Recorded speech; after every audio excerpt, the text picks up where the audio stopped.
Hi, welcome to another tutorial. This is tutorial number 4, and we will look at two things in this video. First is what happens when the two numbers are equal, and then we will look at the numbers on the edge. Okay, so first, now x is equal to y. So two same numbers. When you have two same numbers, then the number of black squares in row A will always be equal to the number of black squares in row B. Okay, and that also means the number of gray squares in A is also same as B. Okay, this is very important to remember. I will briefly explain to you why that is all the time. So I'm gonna look at an example where you have two fives. So 5 on the top and the 5 on the bottom, and you'll notice that the yellow area here for the top 5 will be it's the same for the top 6 areas for the bottom 5. So when you have two same numbers, they will always share these 6 squares here. When you look at the 5 on the top, I'm talking about these, and when you look at the 5 on the bottom, these area. So that means if you have 3 black squares, let's say, in this yellow area, let's assume that you have 3 black squares. Then if you have 3, then if we look at the top, okay, let me just take this out so that it'll be more beautiful. Now, if we assume that we have 3 black squares in that yellow area, okay, then on the top, you would have to have 2 black squares to make the 5. Okay? And again, if we look at the bottom, the 5 on the bottom, assuming that you have 3 black squares in this area, then you need to have 2 black squares on the bottom, because you need to have 5 altogether. So the finished product looks like this: 5 and a 5, 2 on the top, 2 on the bottom. Right? So whether it's not just 5, whether it's 1, 2, 3, all the way up to 9, this is always true. So look for these when you're solving a puzzle. That will come in handy. So just to just conclude, when you have two same numbers,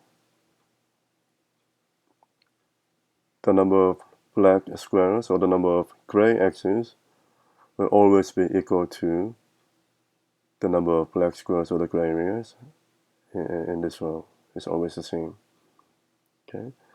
Now we will take on just one more example. This is also a given when I'm solving a puzzle. When I look at these, I mark them immediately.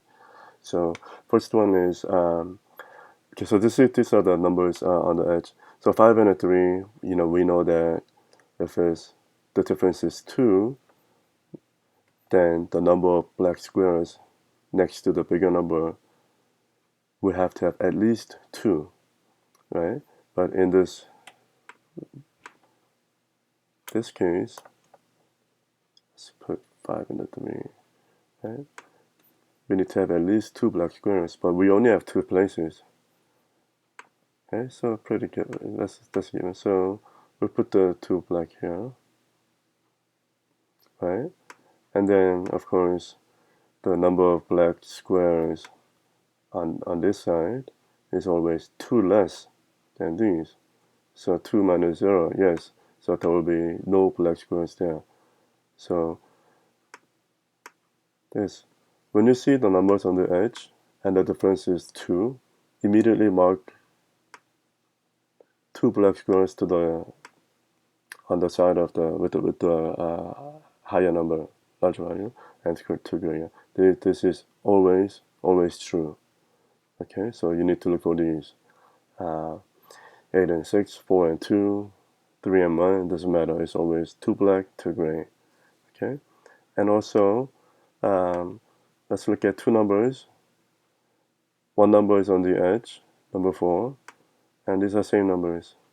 Okay, so when this is the case, when you see two same numbers and one on the edge like this, then this row will always be 3 gray areas, meaning there cannot be any black squares here. So just to give you an example, let's just say I have 4 and a 4. Okay. Then looking at this number on the edge, I need to have 4 squares here. So let's just put 4 squares. Let's just assume that these are the 4 squares. Okay. Now, based on that, and then we're gonna take a look at the 4 that's not on the edge, right above it. Right? I already have 4 squares here, so that means these will be gray, right? So this also holds true all the time. If this was, let's say, any other number, 5, 5, right? It's going to be the same. Since I will have one more black square here, I already satisfied the 5 for both top and bottom. So when I look at the top, it's a gray all the time.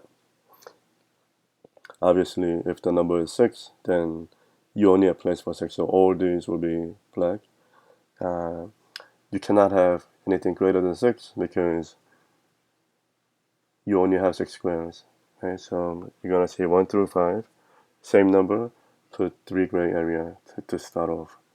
Okay, so that's it for this video. In my next video, I will actually go to one of the actual puzzles and let's see how much we could solve it based on what we have learned so far. Okay, so this might be a good time to just review and go back to some of the tutorials you're not too sure, because next one is we're gonna actually solve an actual puzzle. Okay, so please leave comments or questions below and stay tuned. Thank you.